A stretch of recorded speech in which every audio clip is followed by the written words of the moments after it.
My name is Rida and I'm teaching you here psychology.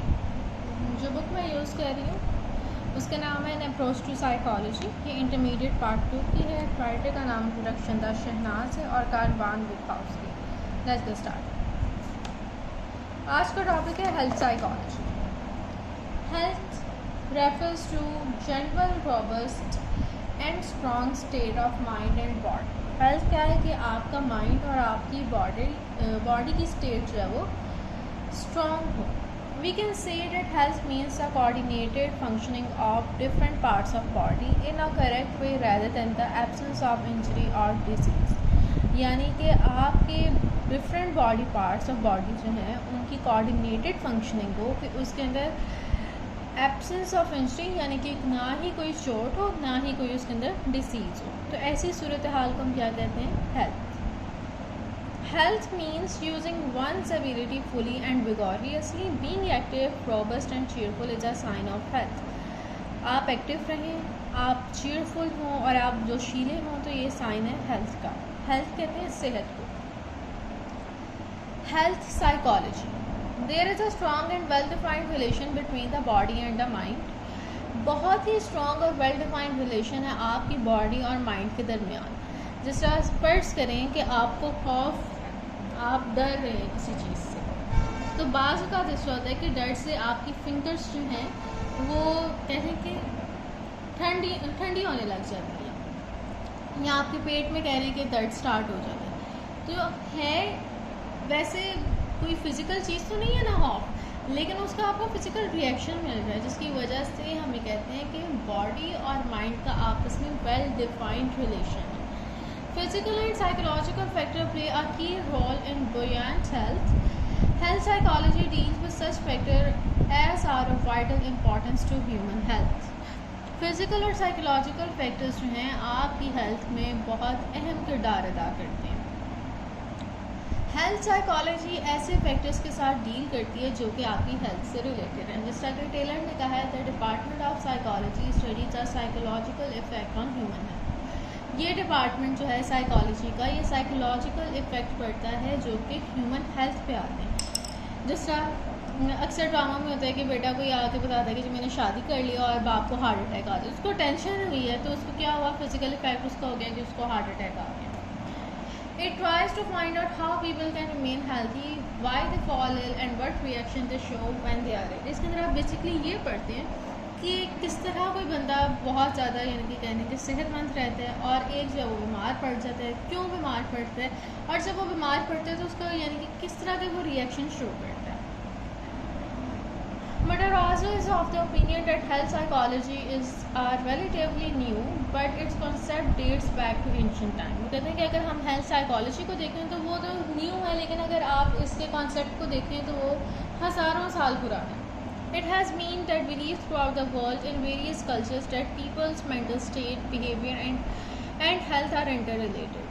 Different cultures में ये belief है कि इंसान की मेंटल स्टेट, उसका बिहेवियर और उसकी हेल्थ आपस में इंटर रिलेटेड है।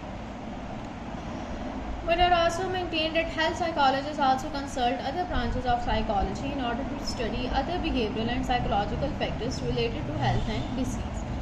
मटारासो का ये मानना है कि हेल्थ साइकोलॉजिस्ट आल्सो कंसल्ट, यानी कि इसके अंदर हेल्थ साइकोलॉजिस्ट जो हैं वो दूसरी ब्रांच ऑफ साइकोलॉजी को भी कंसल्ट करते हैं ताकि वो बिहेवियर और साइकोलॉजिकल फैक्टर्स को ज़्यादा अच्छी तरह स्टडी कर सकें। फिर आगे इसके गोल्स हैं, ऑब्जेक्टिव कह लें, यानी कि क्यों ये पढ़ा जाता है। तो इसके maintenance and improvement of health, यानी कि आपकी हेल्थ में मेंटेनेंस और इम्प्रूवमेंट लाने के लिए। Psychologist explain which ways of living are helpful. Psychologist ये बताते हैं कि ज़िंदगी गुजारने के कौन से तरीके जो हैं वो हेल्पफुल हैं। For this purpose they recommend regular exercise, इसके लिए वो रेगुलर एक्सरसाइज और बेटर एंड बैलेंस डाइट, उसके अलावा रोज़ अपने दांतों को साफ़ करना, रेगुलर मेडिकल चेकअप और उसके अलावा वैक्सीनेशन जो है वो बच्चों की, वो कहते हैं कि इम्पॉर्टेंट है। Age of improvement of health की इम्प्रूवमेंट के लिए psychologist study stress in particular. Psychologist health की इम्प्रूवमेंट के लिए स्ट्रेस को लाजमी स्टडी करते हैं। Examining how it affect health, कि वो किस तरह आपकी हेल्थ को इफेक्ट करता है। And what measures can be adopted to avoid stress, और कौन से कह लें कि मेजर्स, कौन से प्रिकॉशंस आप कर सकते हैं कि आपको स्ट्रेस ही ना हो। एंड फॉस्टर हेल्थी बिहेवियर, और किस तरह आप हेल्थी बिहेवियर को यानी कि मज़ीद बढ़ा सकते हैं। In this regard, they also look into the psychological factor lying behind physical disease. इसके अलावा वो साइकोलॉजिकल फैक्टर्स पढ़ते हैं हमारी फिजिकल डिसीज़ यानी कि जो हमारी बीमारी हैं उनके पीछे साइकोलॉजिकल फैक्टर किया for psychological and physiological pressure due to stress after health यानी कि क्या साइकोलॉजिकल और फिजियोलॉजिकल प्रेशर आता है स्ट्रेस की वजह से आपकी हेल्थ पे। Research individual that weak health has casual link with the absence of exercise. वो कहते हैं कि वीक हेल्थ का डायरेक्ट लिंक होता है कि आप एक्सरसाइज ना करें, आपकी डाइट को आप स्मोक करते हैं, उसके अलावा आपको कोई ना कोई addiction. Maintenance and improvement of health में हमने पढ़ा कि आपको बैलेंस डाइट को अपनाना चाहिए।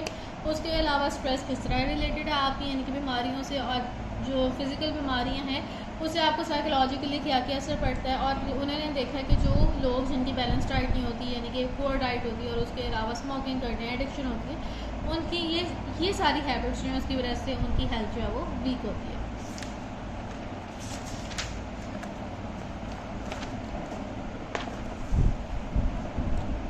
Control and prevention of disease. Psychologists have not only recommend caution to avoid diseases but also highlighted the harms arising from careless attitude. Psychologist ना सिर्फ आपको रेकमेंड करते हैं कि आप डिसीज़ से बचाव करें बल्कि वो हाईलाइट करते हैं harms arising from careless attitude कि अगर आप अपनी ये हेल्थ की तरफ केयरलेस एटीट्यूड रखेंगे तो उससे क्या होगा। In this regard, they insist that garbage and refuse should be disposed of properly so as to keep the environment clean.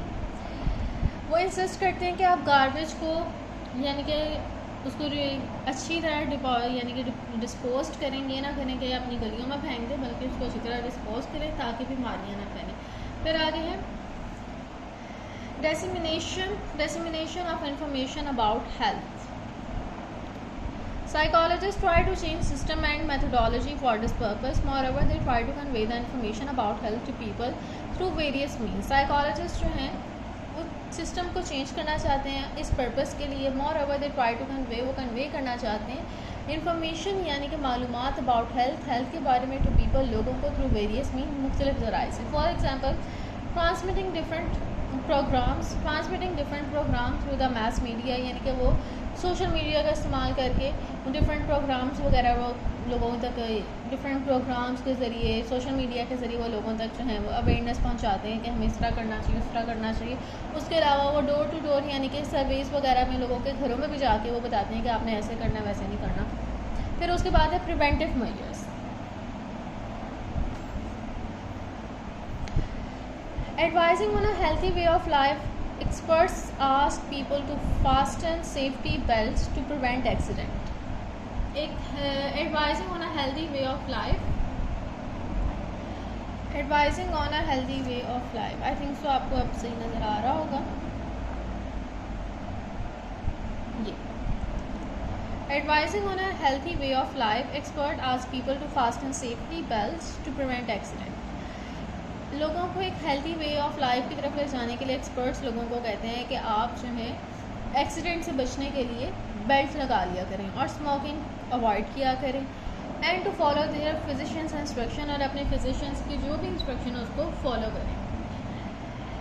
Experts warn that many people's way of life is fatally unhealthy because they do not abstain from such things as research has proved to be harmful about health, thus they suffer from different diseases. फिर उसके अलावा experts का भी मानना है कि जो उनको फिजिशियंस वगैरह कहते हैं वो उस पर अमल नहीं करते जिसकी वजह से वो ज़्यादातर बीमारियों का शिकार हो जाते हैं।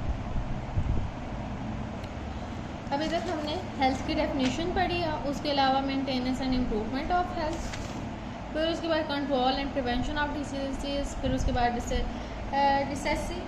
Dissemination of information about health और प्रिवेंटिव मेजर्स। फिर आगे आज बिहेवियरल फैक्टर और behavioural factors that affect physical health. Behavioural factors जो आपकी हेल्थ को अफेक्ट करते हैं कौन से? Change in behaviour exacerbate some chronic diseases.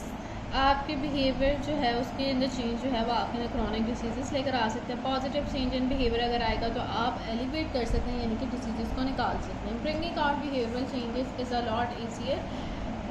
Bringing about यानी कि behavioural change is a lot easier and safer than treating diseases. आप अपने बिहेवियर को चेंज करके, बिहेवियर ये नहीं कि आप सबसे अच्छी तरह बात करने लग जाए, इसका मतलब ये है कि आप यानी कि अच्छी डाइट का इस्तेमाल करें, एक्सरसाइज अच्छी करें और उसके अलावा आप बेसिकली ठीक है, मेंटल हेल्थ का अपना ख्याल रखें, पॉजिटिव रहें, तो ये जो है आपकी डिसीज़ वगैरह को आपसे दूर ही रखेगा।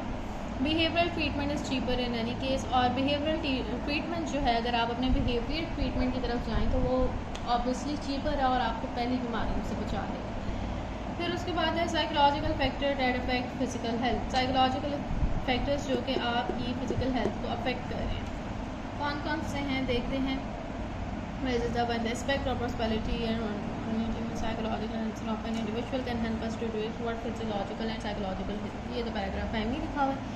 I'll just say that the answer to these questions are neither positive nor negative. However, the relation between personality trait and physical can be proved. That can avoid disease by adopting physical habits. Health psychologists maintain that part of from the individual personality trait, belief, attitude, and value. These habits can also relate to the family. Expert believe psychological factor play a key role in many serious. यहाँ से पढ़ते हैं। Experts believe that psychological factor play a key role in many serious physical diseases such as cancer, paralysis, heart disorder, high blood pressure, migraine, backache, asthma, diabetes and overeating। वो कह रहे हैं कि expert का मानना है कि साइकोलॉजिकल फैक्टर्स जो हैं वो आपकी सीरियस फिजिकल डिसीज़ में बहुत अहम यानी कि की रोल अदा करते हैं। Friedman studied 101 medical research paper and came to the conclusion that the individual having cardiac disorder also suffer from depression and anxiety, anger और rage। वो कह रहे हैं कि फ्रेडमैन जो है उसने ये यानी कि रीड किया था 101 मेडिकल रिसर्च और उससे यानी कि वो इस कंक्लूजन पे पहुंचा था कि जिन लोगों को कहें कार्डियक अरेस्ट आया था, दिल का दौरा पड़ा था, उनमें डिप्रेशन एंड एंग्जाइटी, एंगर और रेज भी देखा गया है। बिसाइड इसके अलावा जो एस्थमा के पेशेंट है, आर्थराइटिस के हैं, अल्सर के हैं और हेडेक्स के हैं, उनमें भी बिहेवियरल ट्रेट्स जो हैं वो देखे गए हैं। यानी कि उनकी जो भी बीमारी होती है वो उनका कोई ना कोई लिंक साइकोलॉजिकली भी होता है। या तो बहुत ज़्यादा डिप्रेशन में होते हैं, टेंशन में होते हैं, इनकी कोई ना कोई बात उनको इतना तंग कर रही होती है कि उनके ऊपर वो फिज़िकली भी असर कर देती है। It may be noted that the people with type A behavior are competitive, impatient, highly excitable, and having strong achievement motive. Researchers have proved that behavioral traits like anger, pessimism, depression, and despondency are related to physical diseases. वो कहते हैं कि researchers का मानना है कि ऐसे लोग जिनमें एंगर, पेसिमिज्म, डिप्रेशन और ये सारी चीज़ें होंगी ना, तो उनमें फिजिकल डिसीजेस भी काफ़ी पाई गई हैं। फिर आगे है मेंटल हेल्थ। अच्छा जी, यहाँ पे तो फिर ये वाला टॉपिक ख़त्म होता है हेल्थ साइकोलॉजी का। अब आगे जो मेंटल हेल्थ का है वो इंशाल्लाह हम कल पढ़ेंगे यहाँ तक।